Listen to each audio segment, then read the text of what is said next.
Hell's bells, dustbin lid wheel trims. What do these belong to? Keep watching to find out. Welcome to Lot 76 Cars. My name's Simon and today we're at the Festival of the Unexceptional in the Concourse de l'Ordinaire. Some absolutely fantastic cars, best of breed cars, and we're going to take you around and we're going to show you each and every one of them. So keep watching please.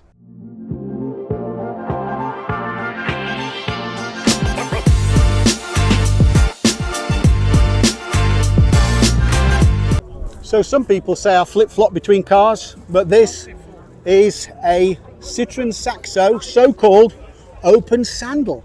Why? Because it is open, silly, of course. They produced them in 3 colours, and nobody's quite sure how many they actually sold. There seems to be no record of it. Sold with 2 years free insurance and a free mobile phone. Remember those days when you couldn't buy a mobile phone for less than the change in your pocket? And this one, what a fabulous survivor. Look at the interior, you've got to have a look at the interior, come on. Let me just show you that. Well, if you like bright colours, this is probably the car for you. What a fabulous, fabulous survivor. I'm really liking the Saxo open sandal. Micra Vibe, K11 Micra, must be about as close to new as you can get. It's got, wait for it, 2,000 miles. The current owner's a second owner, had a little old lady before that. COVID came along, then didn't use it too much. It has not been painted. It genuinely just looks like this. The colour is bronze. It's a beautiful colour. It's a burnt orange colour. And we think that the Vibe trim got you an airbag. We're going to take a look inside with the owner's permission. Honestly, just look, we're in a Nissan showroom in the early part of the 2000s by the feel of it. Goodness. I mean, when cars survive in that condition, you can only clap your hands for the little old ladies and men that keep them going. There's not a speck of rust. The pop-up sunroof probably still works and doesn't leak. Isn't that an absolute treat? Trying not to fall over going backwards here, get it fully into shot. What do you think to that? That is probably another one of my cars of today. Good Lord, do you remember these? It's a wide-plated Ford Sierra 1.6L. It's got those dustbin lid wheel trims that we all remember from the beginning. I'm not quite sure what the colour is. 4-speed, the original cars were only 4-speed. Replaced the Cortina, a lot of controversy. Dealers stocked up on outgoing Cortina Crusaders. They were a bit scared of this jelly mold design, which had been heralded by Ford for a while, but didn't they go on to sell in absolutely huge numbers? And this one's got a fabulous service history. It's got all the ownership there, and it's got, and it proudly says it's only a 4-speed. Well, you know what? I'm not going to argue with that. Must be a bit noisy on the motorway. So probably one of the most practical, usable vehicles is this Nissan Prairie, and it's got a number of party tricks. The main one is you can literally go straight through the car there. There is no B-pillar. Lovely condition, this one. People used to bemoan they couldn't get these. It was replaced, I think, eventually by the Almira Tino, which was nothing like it. Look at that must be the handbrake up there. Lots of space on the floor there to shuffle across. Upholstery looks absolutely brilliant, doesn't it? Have a look in the back for me, will you? How does that look? Good as well. And many of these just simply rotted away. How they did this one survive, we may never know, but we're glad it did, because probably that was I guess one of the most useful MPVs of all time. And this Corsa is not without merit either. In this lovely, incredible minty green. I'm sure Derek on Coronation Street had one. Children, ask your mum and dad. I'm not sure what the colour is. Maybe it says here what the colour is.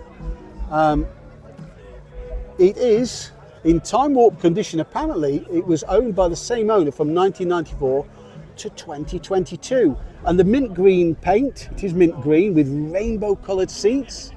Well, I'll give you that, they are rainbow coloured. And again, another absolutely brilliant survivor. Will the Corsa Merit take it home today? Possibly. It's a lovely example. At first sight, you might think you're looking at a Citroen Visa. You're not. You're looking at what was sold, a design that was sold to the Romanians and produced under the Altsat name. And then what Citroen did is sold a low number of these in other parts of Europe actually named under the Axel model name, or Excel model name, and this is one of them. There's only, I think, 4 in the Netherlands, the owners just told me. A fabulous survivor. Looks like parts could be interchangeable with a Visa, but they're not. Not a single part of this is interchangeable with the Visa, the latest Citroen Visa, and that's the mistake that's very easy to make, as I nearly did. Well, will this Skoda from 1988, this 120L, will it be checkmate? Let's see. It looks like some of the parts you can replace only half the bumper and half the grille if you have an accident. I've just noticed that. Is that a thing? Or did I just make that up? Goodness. All that space under the bonnet. Obviously, all the donkey work's taking place. The mechanicals in the boot. Oh, I'm loving that pinstriped upholstery. What do you think to that? Oh, we'll link around and have a look with that one. Those East European plastics have done very well, haven't they? Hasn't that survived well? A very worthy competitor. Will that be the winner? Well, let's see at the end, shall we? So, sold as a British car to beat the world, launched in 1980, and more than the sum of its parts, which essentially was mini base, and then I think the A plus engine was the development. This is Bogo base. It's burn your backside upholstery. There's no radio. Oh, there's the choke down there. Don't be thinking it's a cigarette lighter, which it's not. No parcel shelf. Goodness. No passenger door mirror. No, we don't want any decadence like that today, do we, guys? And hasn't it also survived well? The care that people have lavished on the vehicles and the presentation today is absolutely brilliant. And that's a great example, isn't it? So, Renault Espace 2000 TSE from 85, built to keep the guys at Matra busy. Composite body shell, massively usable, and we can see the usability here. Look at the captain's chairs, how they turn round. You've got the table in the middle there and the other seats. This is a proper family bus, isn't it? You can have a conference call in there. Go and sit and have a conference call these days. Incredibly usable. These have not necessarily been well cared for, but this one absolutely stands out. It's in immense condition, and it is a true survivor, isn't it? And a Sunderland built Bluebird. There's always a Bluebird lurking here somewhere in the Festival of Unexceptional, and this year it's in the Concourse, and it's a 1600 LX. And doesn't that look a cracker? I think the Kia Claris was sold. I'm not sure if they sold it in the UK in wagon format, but this has got to be a pretty rare car. It looks like it's a Netherlands car, by the way. It's a Claris Wagon 1.8 SLX, in case you didn't know. It says here, owned by Marwin Janssen, and it must be a pretty rare car even in the Netherlands these days. What do you think? A very useful car. It's got echoes of Fiat Marera estate, perhaps. In the late 80s, Proton achieved what nobody had really done before. They became the fastest growing brand in the UK, and there's a video elsewhere on the channel. The cars have all but gone. Based on Mitsubishi platforms, this is the GL Aeroback because of the hatchback. Initially, I think, known for the sedans. If you want to know more about Protons, have a look at John Coupland's channel. He's the absolute anorak on these. But that one is a true survivor. Bought by a fellow YouTuber, I think the channel is Old Car New Van or something like this, is this Fiat 127 Comfort from 1982. It's incredible condition. It's a facelift car, so it's got that facelift front. Must have been pretty much last roll of the dice before what the Uno came out, I'm guessing. Maybe, maybe not. It looks like it could have come from another market, but it's not. It's a right-hand drive car. It's got some biscuits there to bribe the judges. I like your style there, Maya. Absolutely fantastic. Got the original brochure. Look at the graphics on the instruments there. And the original radio. I'm not quite sure whether you get what you'll get on that. Probably Tony Blackburn for sure. Fantastic condition, isn't it? I think it was pretty much bought like this, but deserving its place in the Concourse this year. Excellent. Owned by Kim Bolton Austin Rover, ordered for the dealer principal's wife, is this Montego estate. By then, I think they dropped the Austin name. It was called Rover Montego. But in actual fact, the story of this one, it's got the Bogo Basic 1600 engine, which was dropped, but in the estate version. And an incredibly useful estate these were. You can see it used, I think, Maestro doors with that trim at the top to disguise them, but the party piece with this one is in the back. It's got those fabulous rearward facing seats that are incredibly useful if you've got children. Not sure whether they're still legally even safe these days, but what a survivor that one is, isn't it? Did you ever think you'd see an Escort Mark 6 van in the Concourse? Well, I didn't, but there's so few of them left, I'm not surprised. First registered in 2000, this one. It was only bought in 2024 and it only had 59,000 miles on. And it spent most of its time working for a van hire company and then a builder. Goodness, that must be the most careful builder in history. It has done rather well to survive. What a low mileage hero that car is. Or van, that is, I should say. Get it right, Simon. So this Fiesta nearly went for scrap. It was owned by the same owner from 1999 to 2022, and it was advertised in a local newspaper with just a few thousand miles on the clock. And then eventually it was sold by KGF Classic Cars. Even now it's only covered 4,200 miles. It is a finesse. So it's got that little bit extra equipment in there. Fords by this stage with the this series of Fiesta really were in their groove in terms of handling, and I bet this goes like a dream. I drove one of these, even a cooking one, back in the day when they were new as a hire car, and it was fantastic. And in the middle of the field we have this lovely 2000 Fiat Seicento SX. I'm not quite sure what SX got you. Well, it got you a sunroof for starters. It looks like a factory one as well. Proper sunroof in there. It got you rather bright blue trim. You'd have to live with that blue trim. Could you live with it? The interior's done rather well, hasn't it?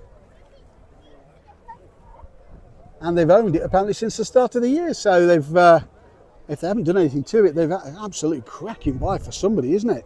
I think these were, pretty sure they were all Polish built by this stage, weren't they? Tell me if it's different. Will that be a worthy winner today? We'll see. It's certainly pretty tidy. Now, an Astra not without merit is this Astra 1996 Merit. Apparently it's had one dot owner, or so it said, since 1996. Surely not. And it's got some service history. So there you go. I'm not sure if it really is for sale or not, but it's a period advert. But it's certainly survived well, hasn't it? Got all the paperwork here. Probably do a deal. I could go home in that. Lovely manual aerial there. And again, these have just gone, haven't they? Got the original dealer plates on. Fabulous, isn't it? And we've got a 1999 Skoda Felicia. So I think the Favorite was replaced by the Felicia. It's got the 1.3 multi-point injection engine in. We're into full VW ownership by this point, but still persevering with very similar but updated designs. Again, another car superbly prepared. There's not a mark on it. Look at, okay, we'll take you, look at under the arches there. Can you see that? Goodness gracious, you could eat your dinner off it.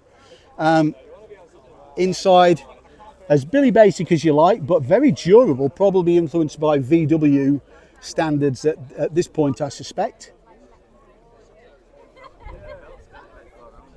Well, will this be a worthy winner? We'll just have to see, won't we? Launched in 1993, the Ford Mondeo was an absolute revelation. These early K-plate cars are hen's teeth. Now this is a GLX. GLX, you think, got something like, I think, height adjustable driver's seat, a little bit more spec. I think bought as a used car only the year after. MJA, who still no longer exists now, they're gone, sold it to a Mr. Hyde in Camberley, and this one has survived remarkably well. Many of these went in to do service with sales execs. See if we can get a shot in there somewhere. We'll be down there. Can you see it, the pen holder? Oh, how excited about pen holders we did get back in the day, but we didn't get out a lot. That lovely trim, you wouldn't see that anymore these days, would you? Matte pockets for all your sales exec notes to go in there. Fantastic. I'm really pleased to see that here, especially a K-plated car. So if a Subaru Justy isn't left field enough for you, why don't you have a four-wheel drive eCVT concept with variable gearbox version? Well, why not? Goodness, there's quite a lot of pipe work going on in there, isn't there? I mean, four-wheel driving one of these, what an impressive little mountain goat these must be. Beautiful condition inside, isn't it? Look at that trim. looks absolutely amazing, doesn't it? And will a Justy win it? I think in previous years I've seen Justy's in from the Netherlands, I'm sure of it. So it's another BX. It's certainly, to say there are so few about, great to see one here. And what have we got here? A Mazda 1300 Estate from 1973. Not a UK example. They were sold in the UK. I've seen this car before. Maybe it came from South Africa. It is in brilliant condition. Proper utility bus there. Lots of painted metal. Very usable little car. A usable space in some of these cars is incredible compared with the day. Back in the day compared with now, I should say. Oh, we're in for another hatchback treat. We've got a Volkswagen Polo Boulevard. Wow. The coupes, you don't see too many coupes. The bread van shaped cars. I wonder if the coupes didn't have a brake servo like the bread vans didn't. God, they were scary to drive unless you understood the brakes. I love the Volkswagen trim on the seats. Hopefully you can make that out there. It's got Volkswagen written in multicolours on the seats. Not quite sure what it's got. Oh, it's looked like a Unipart sticker here. Looks in absolutely fabulous order, doesn't it? Trying not to trip up here as I go backwards. Just about managed it. Well, I had the diesel one, but this is the bottom of the range in terms of engine. It's the BXT GE14. Plenty of space around that engine. Still got those famed Citroen hydraulics. You can see the spheres there. It looks in resplendent condition, doesn't it, really? And again, you're not going to see too many of these. Apparently, she's called Beatrix. She's a lady. Very good.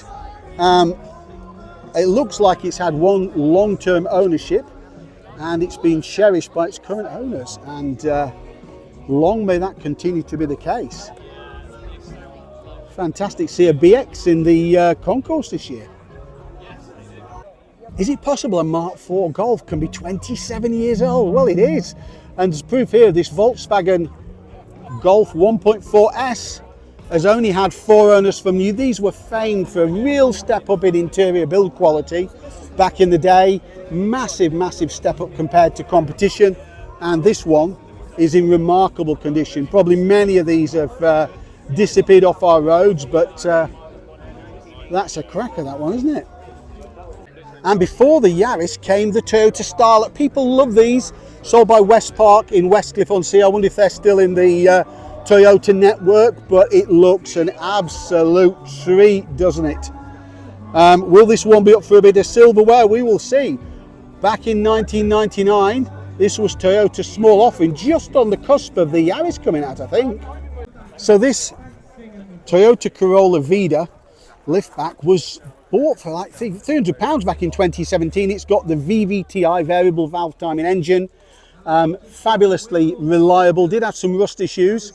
They did restyle this car at a bug-eyed front, and then at some stage around about 2000 they put these different lights on the back to make it a bit more acceptable. The rumour was that the person who designed the back and front of the car were 2 different people, but that's not true.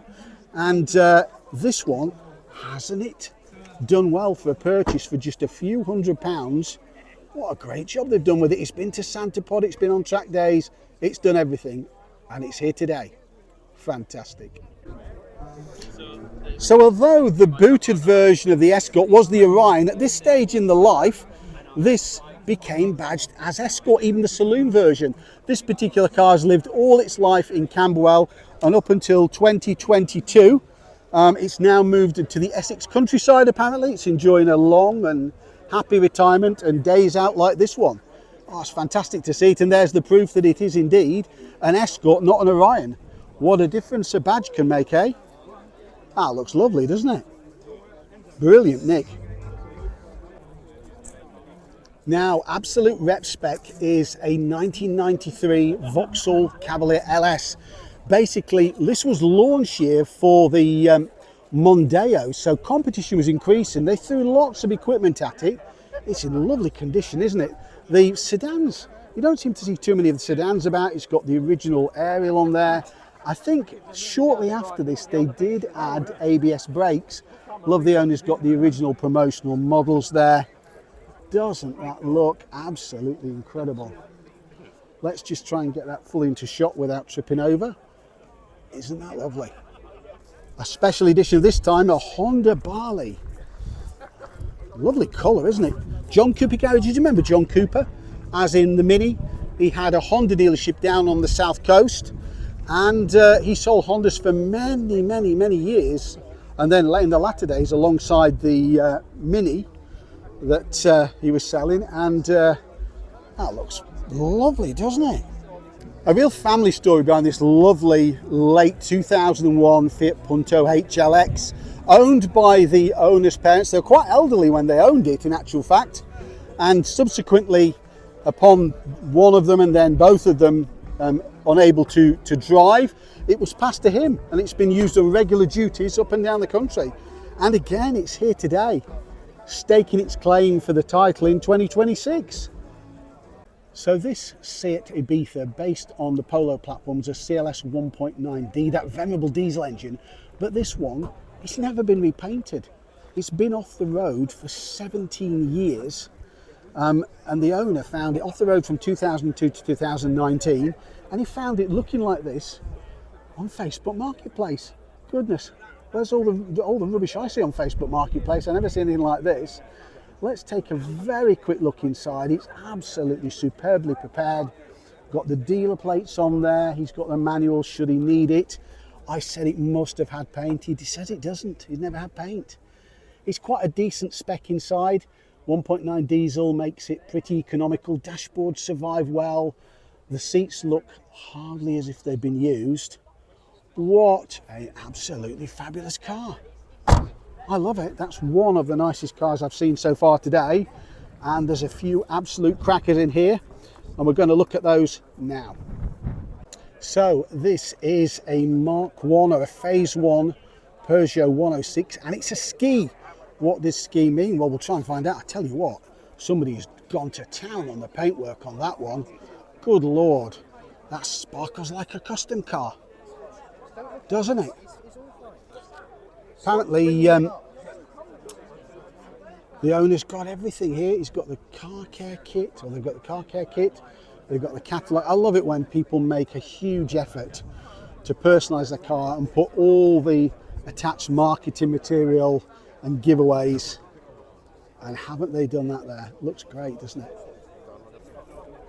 Another small hatchback sold under Spirito di Punto, I think was the advertising tagline. It's a 55.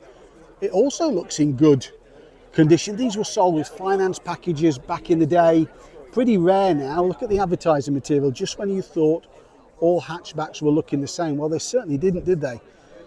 The owner's got the model. He's got the Haynes handbook should he need it. And doesn't that acid yellow colour look absolutely incredible? Stands out, doesn't it? I drove this exact car in coupe format. It's a Mitsubishi Galant from 1990. Again, a pretty rare car these days. In great condition internally. Love that trim. Very nice to drive, as I recall. Very light steering, very light controls.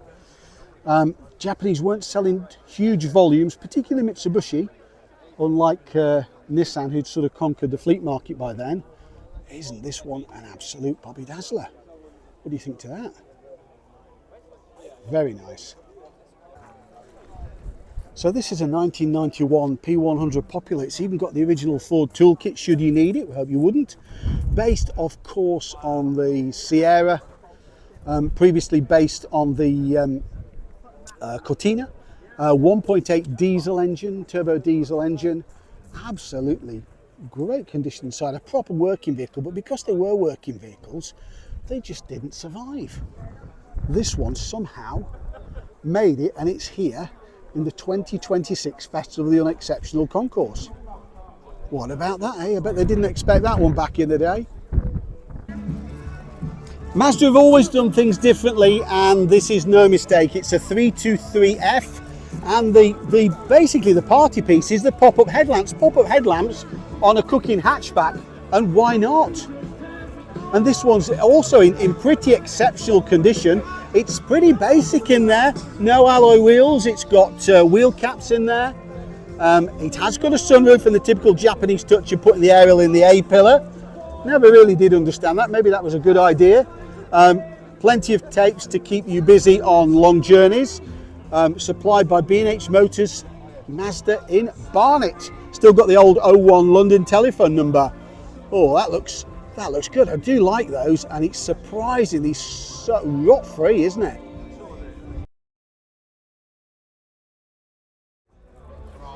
Affectionately known as the Egg, this Toyota Prairie GL Auto from '92 is a Bogo base version. It's got that setback 2.4 engine, so it's set back a sort of not almost in the middle there. Column mounted gear change. I think famous owners these. I think Boris Johnson's still got one. Whether that's a claim to fame or not, or one you'd rather keep quiet, I'm not sure. This particular example has got 26,000 miles on the clock. It's a proper family bus. Man Egerton, a name that doesn't exist anymore, long since gone, and I think it's been in the family for a long time. When's the last time you saw one of those? Never mind at a classic car show. Good Lord. And a Volkswagen Polo E, the lowest of the low in the range, but it still looks resplendent in this lovely blue, doesn't it? And it doesn't look too bad inside either, but I'm going to show you what the owner's done to it. So it's obviously a labour of love. I think probably with a car like this, when I show you the repairs, you'll think, well, maybe you should have just given up on it, but just have a look at some of the repairs that have been done here. To the sill. That is really a labour of love territory, isn't it? What do you think to that? Well, it's certainly looking pretty resplendent today in that lovely blue colour. So this was actually run by the owner's granddad, and at some point when he decided to stop driving, it was deemed uneconomical for repair. I guess like many of these suffering from rust issues, but it's a Mark 1 Focus, and that's the key with this car. This has got the control blade rear suspension, an expensive suspension in manufacturing terms. Probably, you know, it doesn't sound like a lot, maybe $100 a car, but that's a lot when you're producing millions of cars. But Ford went ahead and they produced an absolute game changer. From the disappointment of the Escort, they produced this absolutely fantastic Focus. And boy, do these handle. If you've never driven one, unfortunately I have, they are an absolute revelation, both back in the day and now. Many of them had the heated front windscreen, which was a very worthwhile addition.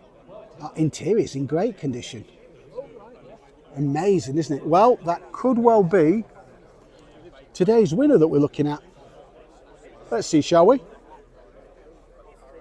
So thanks again for watching me on Lot 76 Cars at the Festival of Unexceptional in the Concourse de l'Ordinaire. I hope you've enjoyed the cars we've seen and finding out who the winner is today. And as always, please like, share, subscribe, and I look forward to seeing you on the next one. Thanks for watching.